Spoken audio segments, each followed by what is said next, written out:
Hey guys, what's up? Welcome back. It's your girl cooking with Tammy, and today I'm going to show you how to make a delicious. I love to consider this recipe a holiday recipe because the stew beef that we're going to be making today is going to be definitely a cut above the rest, all right? Today we're going to be making a delicious creamy stew beef recipe. So without further ado, let's get to cooking. First thing we're going to do using a sharp knife is we're going to cut our beef up into chunky bite-sized pieces. This size is, you know what, let's go on one more time. Break it down just a little bit more. Of course, once you start to cook the meat, it's going to shrink anyway. This recipe is so cool. Not only is it going to be delicious in flavor, but it could definitely feed a lot of people. Now, here's the thing. If you want to rock out with this recipe for the holidays, you definitely can because the flavors are going to be so holiday worthy. All of the recipes at this point in time that I bring to you are going to be holiday style recipes, all right? I know you guys are definitely happy for that. I'm definitely excited for that as well. Can't wait to get in the kitchen and get to cooking. I'm going to go back in and check to make sure most of the pieces are sliced in the same size, simply because I want everything to cook at the same time. It's really important that, of course, I'm not saying that everything has to be perfectly sized, but at least around the same size would be great. All right, that's good. Our meat is looking good and ready to go. We're going to hit it with some oil, just a small drizzle because I want the seasoning to stick to the meat. We're going to get in there. We're just going to try to distribute the oil throughout the meat.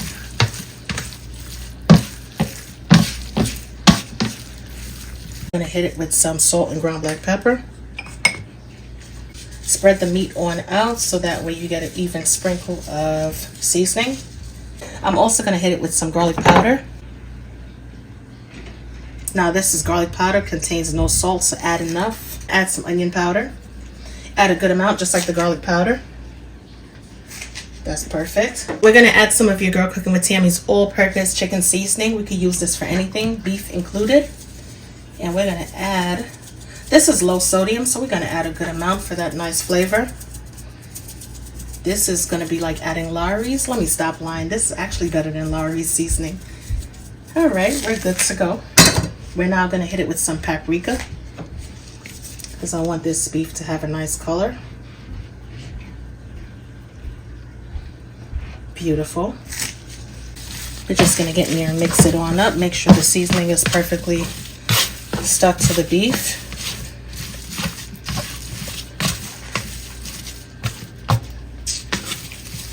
Does this meat have to be marinated? It really doesn't, to be honest. Once you season it up good, you should be good to go. However, if you do want to marinate it overnight, you definitely can. Take your seasoned meat, add it to a large size bowl, and cover it on down with saran wrap. Place it into the refrigerator and let it marinate overnight. If you don't have the time to do that, you don't have to do that. It's definitely not necessary. All right, in the meanwhile, we are going to heat our Dutch oven style cast iron skillet on up. I want it to be nice and hot before we introduce this beef to our skillet. My skillet is hot. That's why you see all of this going on right here. Cast iron skillets never play when it comes to getting hot. All right, my loves, it's time for the fun part. We're going to add the meat to the pan. However, we are not going to overcrowd our pan simply because we are trying to get the perfect sear on this beef. Getting the perfect sear is going to allow us to make the most delicious, beautiful brown gravy ever. All right. So it's really important, like I said, spread that meat on out. If we have to fry it up in batches, then that's just what we're going to do. But at the end of this, we're going to have the perfect brown gravy.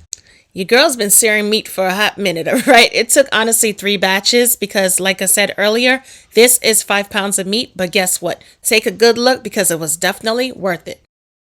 Check out all of these beautiful bits at the bottom of the pan. This is nothing but, extreme flavor. Now, here's the thing. During the second batch of searing the meat, I did have to go in and add some more oil.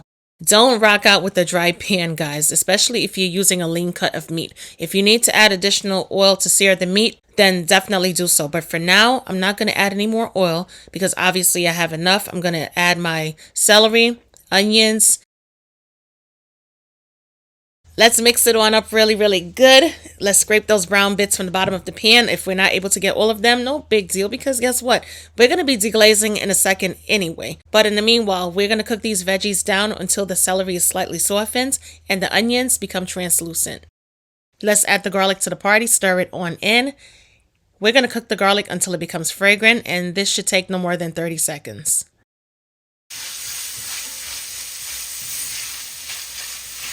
We're going to add some flour to the mix. We're going to stir it on in really good. We're going to cook this flour for about a minute or two. Trust me, this part right here is so important. When I tell you it's essential to cook the flour at least for about a minute or two. Simply because when you create your gravy, you don't want your gravy to taste like flour. In fact, you don't even want anyone to know that you added flour to your gravy. The only thing you want to taste is richness and bold flavor. Let's step the flavor profile up by adding some red wine. However, if red wine is not your thing, feel free to leave it out. We're going to get in there. We're just going to stir it on up, and this is going to start the deglazing process, guys. Make sure everything is perfectly incorporated. Also, by the time this is finished cooking, the wine is going to be, trust me, the only thing that's going to be left is rich, bold flavor. The wine is going to be totally cooked off. If you don't have beef broth, but as long as you have water, that's all you need. That's a start. All you're going to need is beef bouillon powder or a beef bouillon cube, dilute it, or should I say dissolve it in some water, and you should be good to go. This is a large can of mushroom condensed soup, but we're going to add about 10 ounces of it, which is pretty much half the can. I know you're probably like, what is this clumpy mess going on? I can guarantee you that after a couple minutes, everything is going to tie itself together and it is going to be such a luscious creamy sauce.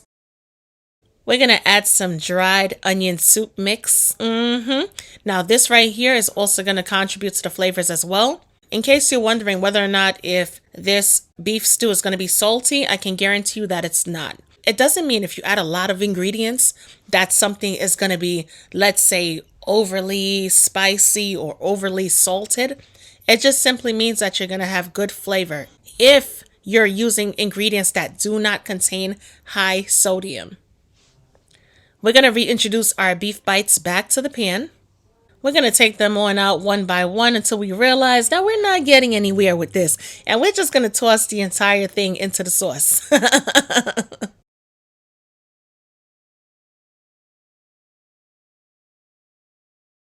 Let's lower our flame to medium heat and cover it down with the lid. And we're going to check on our beef periodically. Now, how long are we going to be cooking the beef for? We're pretty much going to cook this beef until it's soft and tender. We're going to check on the beef every 15 to 30 minutes to make sure we have enough liquid in the pan. We don't want the liquid to burn off. If we do need to add more liquid, then definitely we're going to do that.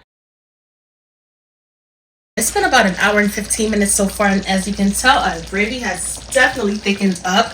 Has a luscious brown color.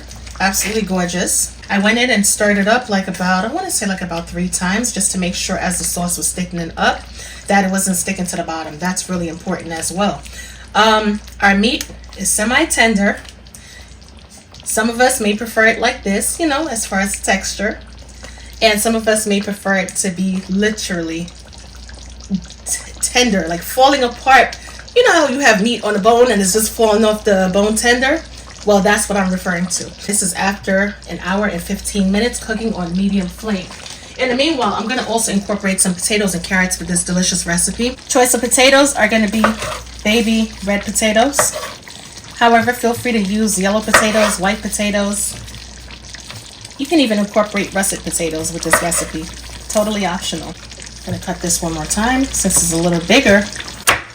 And that's basically it. We're going to add our carrots. Come on, carrot. Potatoes are going to take about 15 to 20 minutes to become tender.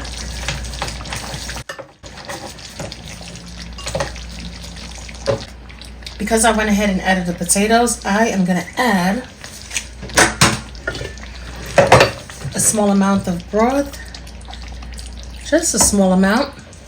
Enough for the potatoes to be submerged.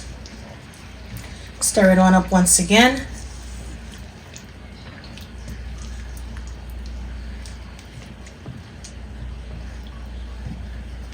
We're also going to add our bay leaves. for that extra flavor, along with our fresh thyme. We're going to cover it on down with the lid, and we're going to reduce our flame at this point in time to low heat. Our creamy beef stew took a total of about, let's say, 1 hour and 35 minutes. And this is what we have. Nice rich brown gravy, not to mention the flavors are absolutely delicious. As always, I'm your girl cooking with Tammy. Definitely give this recipe a try. Let me know what you think. And as always, I will definitely catch you guys in another video. Talk to you later. Bye, guys.